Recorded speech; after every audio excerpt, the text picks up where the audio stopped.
Sleeve cutting ಮಾಡೋದೀಗ. ಅಲ್ಲಿ extra piece ಕೊಡಬೇಕು ಸ್ಲೀವ್ ಕಟ್ಟಿಂಗ್ಗೆ. ಸ್ಲೀವ್ ಅಂದರೆ ಕಡಿಮೆ ಬರ್ತಿದೆ ಅವ್ರಿಗೆ. ಆರ್ಮೋಲ್ ರೌಂಡ್ ಬಂದು 9 ಬರ್ತಿದೆ, 18 ಬರ್ತಿದೆ. ಅದರಲ್ಲಿ 9 ಇಡಬೇಕು. ಸ್ಲೀವ್ ಲೆಂತು 10.5 ಇದೆ, 11.5 ಇಡಬೇಕು.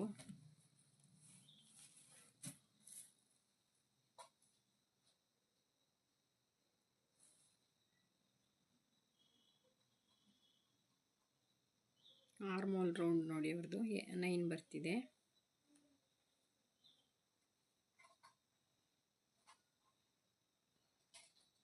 ನೈನಿಗೆ ಒಂದು ಮಾರ್ಕ್ ಮಾಡಬೇಕು.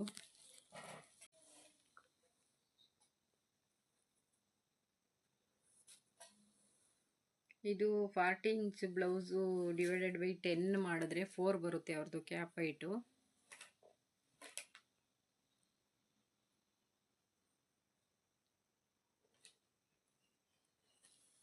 ಇಲ್ಲಿ ಆಫ್ ಮಾಡಬೇಕು, 9ಇಂದ ಆಫ್ ಮಾಡಬೇಕು. ಇದು ಯಾಕಂದರೆ ಇದು ಆರ್ಮೋಲ್ ಶೇಪು ಎಲ್ಲಿಂದ ಎಲ್ಲಿ ಶೇಪ್ ಕೊಟ್ಟರೆ ಕರೆಕ್ಟಾಗಿ ಬ್ಲೌಸ್ ಬರುತ್ತೆ ಅಂತ ಇದು ಇಲ್ಲಿ ಮಾರ್ಕ್ ಮಾಡಬೇಕು. ನೋಡಿ ಇಲ್ಲೊಂದು ಮಾರ್ಕ್ ಮಾಡಬೇಕು.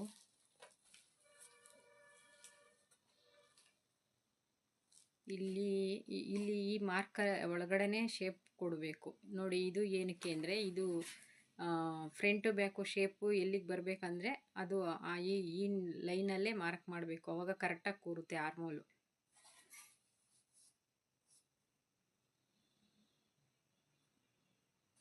ಸ್ಲೀವ್ ರೌಂಡ್ ಬಂದು ಇವ್ರಿಗೆ 5.5 ಇದೆ, 2 ಇಂಚ್ ಮಾರ್ಜಿನು. ಇಲ್ಲೊಂದು ಮಾರ್ಕ್ ಮಾಡೋಣ.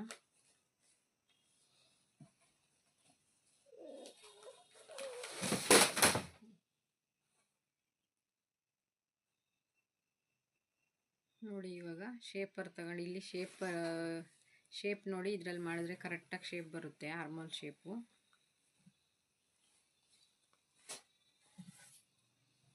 ಇಲ್ಲಿ 1/2 ಇಂಚು ಒಳಗಡೆ ಕೊಡಬೇಕಿದು ಶೇಪು.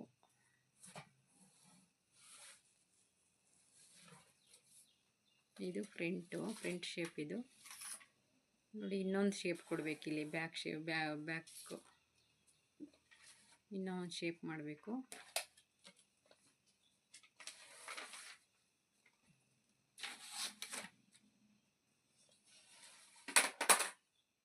ನೋಡಿ ಈ ಥರ ಸ್ಲೀವ್ ಕಟ್ ಮಾಡಿದರೆ ಯಾವುದೇ ರೀತಿ ಆರ್ಮೋಲಲ್ಲಿ ರಿಂಕಲ್ಸ್ ಬರಲ್ಲ ಮತ್ತು ಶೋಲ್ಡ್ರು ಡ್ರಾಪ್ ಆಗಲ್ಲ.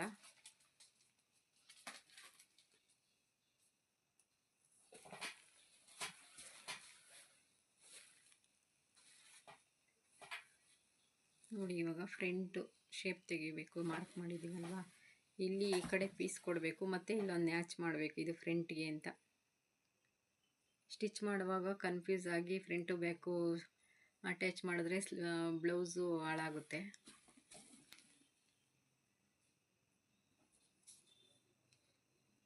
ಸ್ಲೀವ್ ರೆಡಿ ಆಯಿತು.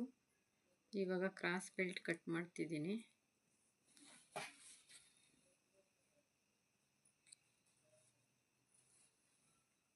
ಕ್ರಾಸ್ ಬೆಲ್ಟು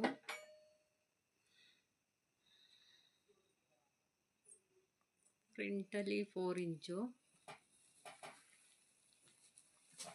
ಲೆಂತ್ ಬಂದು ಅವ್ರದ್ದು ವೇಸ್ಟ್ ಬಂದು 8.5 ಇದೆ. 8.5 ಇಟ್ಟು ಎಕ್ಸ್ಟ್ರಾ 2 ಇಂಚು ಮಾರ್ಜಿನ್ ಇಡಬೇಕು. ಇಲ್ಲಿ 2.5 ಇಂಚ್ಗೆ ಒಂದು ಶೇಪ್ ಕೊಡಬೇಕು. ಇಲ್ಲಿ 1.5 ಇಂಚು ಶೇಪ್ 1 ಇಂಚ್ ಕೊಟ್ಟರೆ ಸಾಕಾಗುತ್ತೆ.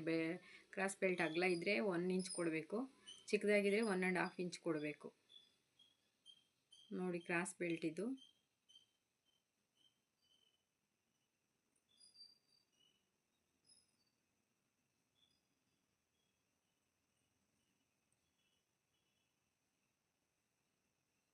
ಕಟ್ಟಿಂಗ್ ರೆಡಿ ಆಯಿತು.